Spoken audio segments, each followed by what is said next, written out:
오늘 제게 주시는 하나님 말씀은 로마서 11장에서 13장까지의 말씀입니다. 11장.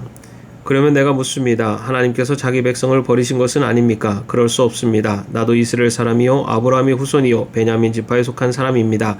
하나님께서는 미리 아신 자기 백성을 버리지 않으셨습니다. 여러분은 성경이 엘리야를 두고 하신 말씀을 알지 못합니까?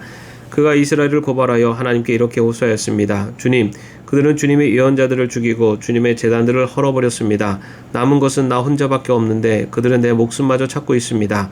그런데 하나님께서는 그에게 어떻게 대답하셨습니까?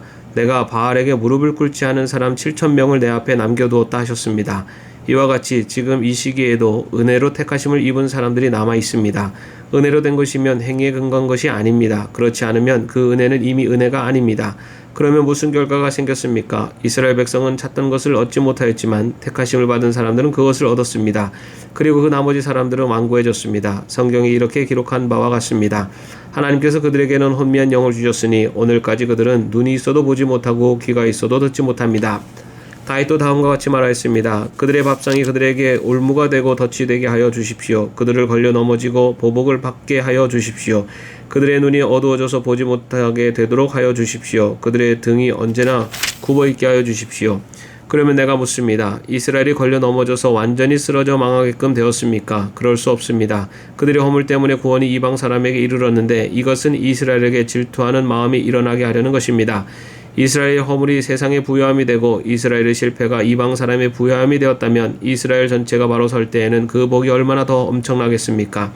이제 나는 이방 사람인 여러분에게 말합니다. 내가 이방 사람에게 보내심을 받은 사도이니만큼 나는 내 직분을 영광스럽게 생각합니다. 나는 아무쪼록 내 동족에게 질투심을 일으켜서 그 가운데서 몇 사람만이라도 구원하고 싶습니다. 하나님께서 그들을 버리심이 세상과의 화해를 이루는 것이라면 그들을 받아들이심은 죽은 사람들 가운데서 살아나는 삶을 주심이 아니고 무엇이겠습니까? 만물로 바치는 빵 반죽 덩이가 거룩하면 남은 온 덩이도 그러하고 뿌리가 거룩하면 가지도 그러합니다.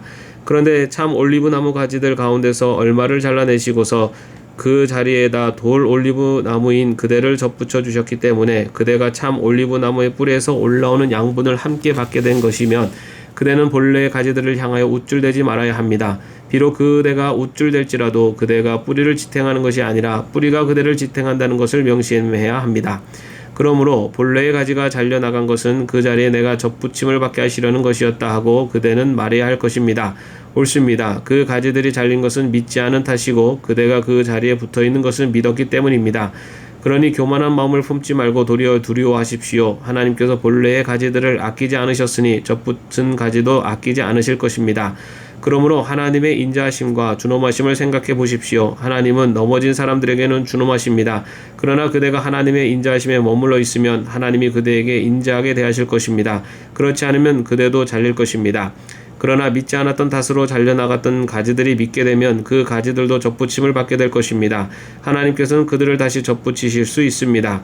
그대가 본래 돌 올리브 나무에서 잘려서 그 본성을 거슬러 참 올리브 나무에 접붙임을 받았다면 본래 붙어있던 이 가지들이 제 나무에 다시 접붙임을 받는 것이야 얼마나 더 쉬운 일이겠습니까? 형제자매 여러분, 나는 여러분이 이 신비한 비밀을 알기를 바랍니다. 그것은 여러분이 스스로 현명하다고 생각하는 일이 없게 하려는 것입니다. 그 비밀은 이러합니다. 이방 사람의 수가 다 찰 때까지 이스라엘 사람들 가운데서 일부가 완고해진 대로 있으리라는 것과 온 이스라엘의 구원을 받게 되리라는 것입니다. 그것은 성경에 이렇게 기록되어 있는 바와 같습니다. 구원하시는 분이 시온에서 오실 것이니 야곱에서 경건하지 못함을 제거하실 것이다. 이것은 그들과 나 사이 언약이니 내가 그들의 죄를 없앨 때 이루어질 것이다. 복음의 관점에서 판단하면 이스라엘 사람들은 여러분이 잘 되라고 하나님의 온수가 되었지만 택하심을 받았다는 관점에서 판단하면 그들은 조상 덕분에 하나님의 사랑을 받는 사람들입니다. 하나님께서 주시는 고마운 선물과 부르심은 철회되지 않습니다. 전에 하나님께 순종하지 않던 여러분이 이제 이스라엘 사람의 불순종 때문에 하나님의 자비를 잊게 되었습니다. 이와 같이 지금은 순종하지 않고 있는 이스라엘 사람들도 여러분이 받은 그 자비를 보고 회개하여 마침내는 자비하심을 입게 될 것입니다. 하나님께서 모든 사람을 순종하지 않는 상태에 가두신 것은 그들에게 자비를 베푸시려는 것입니다. 하나님의 부유하심은 어찌 그리 크십니까? 하나님의 지혜와 지식은 어찌 그리 깊고 깊으십니까? 그 어느 누가 하나님의 판단을 헤아려 알 수 있으며 그 어느 누가 하나님의 길을 더듬어 찾아낼 수 있겠습니까? 누가 주님의 마음을 알았으며 누가 주님의 조언자가 되었습니까? 누가 먼저 무엇을 드렸기에 주님의 담례를 바라겠습니까? 만물이 그에게서 나고 그로 말미암아 있고 그를 위하여 있습니다. 그에게 영광이 세세 있기를 빕니다. 아멘. 12장. 형제자매 여러분, 그러므로 나는 하나님의 자비하심을 힘입어 여러분에게 권합니다. 여러분의 몸을 하나님께서 기뻐하실 거룩한 산 제물로 드리십시오. 이것이 여러분이 드릴 합당한 예배입니다. 여러분은 이 시대의 풍조를 본받지 말고 마음을 새롭게 함으로 변화를 받아서 하나님의 선하시고 기뻐하시고 완전하신 뜻이 무엇인지를 분별하도록 하십시오. 나는 내가 받은 은혜를 힘입어서 여러분 각 사람에게 말합니다. 여러분은 스스로 마땅히 생각해야 하는 것 이상으로 생각하지 말고 하나님께서 각 사람에게 나눠주신 믿음의 분량대로 분수에 맞게 생각하십시오. 한 몸에 많은 지체가 있으나 그 지체들이 다 같은 일을 하는 것이 아닙니다. 이와 같이 우리도 여럿이지만 그리스도 안에서 한 몸을 이루고 있으며 각 사람은 서로 지체입니다. 하나님께서 우리에게 주신 은혜를 따라 우리는 저마다 다른 신령한 선물을 가지고 있습니다. 가령 그것이 예언이면 믿음의 정도에 맞게 예언할 것이요, 섬기는 일이면 섬기는 일에 힘써야 합니다. 또 가르치는 사람이면 가르치는 일에, 권면하는 사람이면 권면하는 일에 힘쓸 것이요, 나눠주는 사람은 순수한 마음으로, 지도하는 사람은 열성으로, 자선을 베푸는 사람은 기쁜 마음으로 해야 합니다. 사랑에는 거짓이 없어야 합니다. 악한 것을 미워하고 선한 것을 굳게 잡으십시오. 형제의 사랑으로 서로 다정하게 대하며 존경하기를 서로 먼저 하십시오. 열심을 내어서 부지런히 일하며 성령으로 뜨거워진 마음을 가지고 주님을 섬기십시오. 소망을 품고 즐거워하며 환난을 당할 때 참으며 기도를 꾸준히 하십시오. 성도들이 쓸 것을 공급하고 손님 대접하기를 힘쓰십시오. 여러분을 박해하는 사람들을 축복하십시오. 축복을 하고 저주를 하지 마십시오.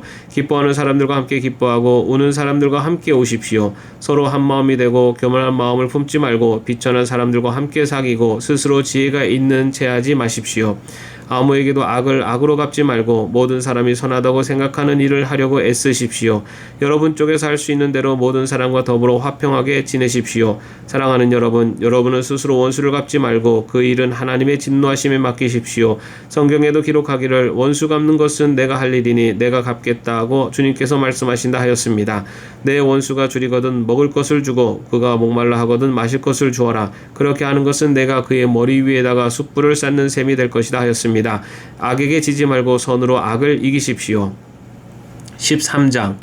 사람은 누구나 위에 있는 권세에 복종해야 합니다. 모든 권세는 하나님께로부터 온 것이며 이미 있는 권세들도 하나님께서 세워주신 것입니다. 그러므로 권세를 거역하는 사람은 하나님의 명을 거역하는 것이요, 거역하는 사람은 심판을 받게 될 것입니다. 치안관들은 좋은 일을 하는 사람에게는 두려울 것이 없고 나쁜 일을 하는 사람에게만 두려움이 됩니다.